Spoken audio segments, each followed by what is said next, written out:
अब हम लोग जॉन मिल्टन के ऑन हिज ब्लाइंडनेस पे उसके आगे से पढ़ते हैं सेकंड पार्ट में। अब जैसा कि मैंने पहले हम लोग पढ़े थे कि आई फॉन्डली आस्क, मैंने ऐसा ऐसा स्नेह पूछा कि क्या ईश्वर मुझसे कठोर परिश्रम की अपेक्षा रखता है, मुझसे कठोर परिश्रम कराना चाहता है जबकि मेरे आंखों की रोशनी समाप्त हो गई है। बट पेशेंस, लेकिन धैर्य के साथ मैं ऐसा धैर्य रखा रहा। जैसे ही मैं धैर्य रखा रहा, थोड़ी देर गंभीरता से सोचता रहा, तो टू प्रिवेंट रोकने के लिए दैट मर्मर, वह मेरे अंतर मन की जो पश्चाताप की ध्वनि थी, जो अंतर मन में एक आवाज चल रही थी, पश्चाताप की भावना चल रही थी कि क्या ईश्वर मेरी आंखों की रोशनी समाप्त होने के बाद भी कठोर परिश्रम की अपेक्षा रखता है। तो क्या सून रिप्लाइज, मेरे अंतर मन से तुरंत ही उत्तर मिला। सून तुरंत ही, बहुत जल्द ही। रिप्लाइज जवाब मिला। क्या जवाब मिला? God doth not need either man's work. God doth not मतलब डज नॉट नीड, यानी God does not need either man's work, कि ईश्वर को किसी भी व्यक्ति के किसी कार्य की आवश्यकता नहीं है।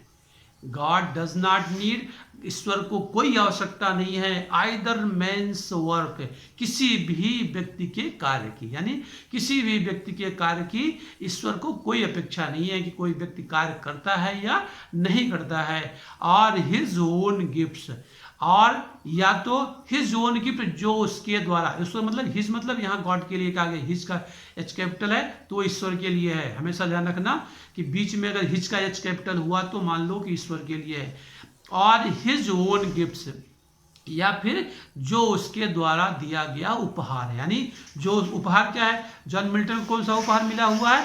पोइट्री करने का उपहार मिला हुआ है। उसके पास एक क्वालिटी है अच्छी पोइट्री करने की, तो वो उसके अंदर अंतर मन से ये आवाज आई कि ईश्वर को किसी के काम की कोई आवश्यकता नहीं है और न ही उसके द्वारा दिए गए किसी टैलेंट रूपी गिफ्ट के वापस किए जाने की कोई आवश्यकता नहीं है। Who best bear his mild yoke, कि कौन बेस्ट बियर बहुत अच्छी तरह से निभाता है हिज माइल्ड योग, उसके जो मृदु, योग मतलब जिम्मेदारी को, रिस्पॉन्सिबिलिटी को, चाकरी को, योग मतलब चाकरी, रिस्पॉन्सिबिलिटी जिम्मेदारी, कि कौन बेस्ट बियर बहुत अच्छी तरह से बियर करता है, बर्दाश्त करता है, निभाता है हिज माइल्ड योग, उसके ईश्वर के लिए। माइल्ड योग मतलब, माइल्ड का मतलब हो गया बहुत ही कोमल, योग मतलब चाकरी का मतलब उसके द्वारा दिए गए टैलेंट का यूज करना। तो ईश्वर को इस बात की भी अपेक्षा नहीं है कि कौन उसके द्वारा दिए गए गुण को, टैलेंट का बहुत अच्छे तरीके से, बहुत जो उसके द्वारा दिया गया मधुर गुण है, यानी मीठा सा प्यारा सा एक जो टैलेंट है, उसका वो कितनी अच्छी तरीके से उसको निभाता है, उसको बियर करता है। तो क्योंकि दे सर्व हिम बेस्ट, कि वे हिम बेस्ट, यानी उसके लिए अच्छा कार्य करता है। मतलब वो संसार में जिसको भी ऐसा गुण मिला हुआ है वो उसके लिए अच्छा कार्य करता है। अब आगे क्या कर रहा है पोएट, अपने मन में सोच रहा है क्या? हिज स्टेट इज किंगली, कि उसका जो साम्राज्य है वो किंगली मतलब बहुत ही शानदार और आलीशान है, महान और आलीशान है, यानी वो एक सम्राट है, पूरी धरती का, पूरे ब्रह्मांड का वो सम्राट है। हिज स्टेट इज किंगली, यानी पूरी धरती, पूरे ब्रह्मांड का वो सम्राट है और पूरा राजशाही व्यवस्था है, महान व्यवस्था है। और क्या?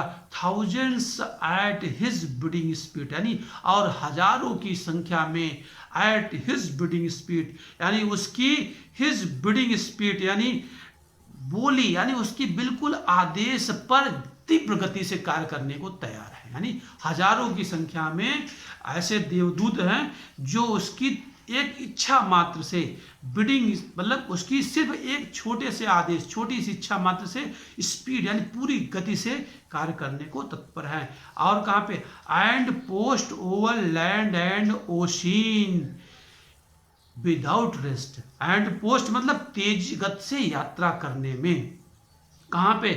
यानी उसकी जरा से इच्छा होने मात्र से, यानी छोटे से एक आदेश के लिए उसके हजारों सैनिक, हजारों देवदूत तैयार हैं, बहुत तेज गति से, तीव्र गति से यात्रा करने के लिए, कहाँ पे, over land and ocean without rest. Overland धरती पर भी, कहीं कहीं पर भी, और ओशियन और महासागर में, यानी धरती और महासागर में विदाउट रेस्ट, बिना किसी रेस्ट के, यानी बिना किसी रुकावट के, बिना किसी आराम के, यानी बिना आराम किए हुए वो अनवरत रूप से उसकी छोटी सी इच्छा मात्र पूरी करने के लिए हजारों की संख्या में देवदूत तैयार हैं, पूरी गति से, पूरी तीव्रता के साथ में यात्रा करने के लिए, उसके काम को पूरा करने के लिए। And they also serve who only stand and wait. और फिर से जॉन मिल्टन के अंतर्मन से आवाज आती है कि जब ईश्वर को किसी के काम की आवश्यकता नहीं है, उसके पास हजारों की संख्या में ऐसे देवदूत हैं जो कि उसकी छोटी सी इच्छा मात्र से दिन रात बिना रेस्ट किए, बिना किसी आराम के, वो समुद्र पे और धरती पे बहुत तीव्र गति से काम करने को तत्पर हैं। तो अब उसके अंतर्मन से दूसरी आवाज आती है कि ऐसे व्यक्ति भी उसकी सेवा करते हैं। दे आल्सो सर्व, वे भी उसकी सेवा ही करते हैं, वे भी उसकी सेवा ही करते हैं। हु, जो कि ओनली स्टैंड एंड वेट, केवल स्टैंड मतलब खड़े हुए हैं, एंड वेट और इंतजार करते रहते हैं, यानी अपनी पारी आने का इंतजार करते रहते हैं। यानी तमाम ऐसे देवदूत भी होते हैं, तमाम उसके पास इतने ऐसे तमाम इंसान हैं जो कि सिर्फ खड़े रहते हैं और अपनी बारी का इंतजार करते हैं। कभी बहुत उनकी बारी आती भी नहीं, यानी उनकी बारी नहीं भी आती, लेकिन फिर भी वे उसकी सेवा करते रहते हैं, यानी उसकी सेवा में हाजिर हैं। तो ऐसे अगर अपने टैलेंट का यूज नहीं कर पा रहा हूँ किसी विशेष परिस्थिति में, तब भी मैं अगर धैर्य से उसकी सेवा में खड़ा हूँ, उसके मतलब दरबार में खड़ा हूँ और अपनी बारी का इंतजार कर रहा हूँ, तो मैं भी उसकी सेवा ही कर रहा हूँ। ऐसा जॉन मिल्टन अपने मन में सोचता है। और इस प्रकार ये पोएम समाप्त होती है।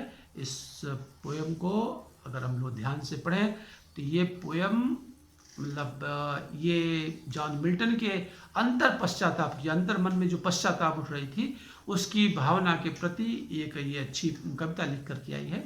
इसके लिए थोड़ा सा आप लोग ध्यान रखो कि ये ऐसा है क्यों, क्योंकि क्रिश्चियनिटी में एक मान्यता है पश्चाताप करने की, रिग्रेट करने की।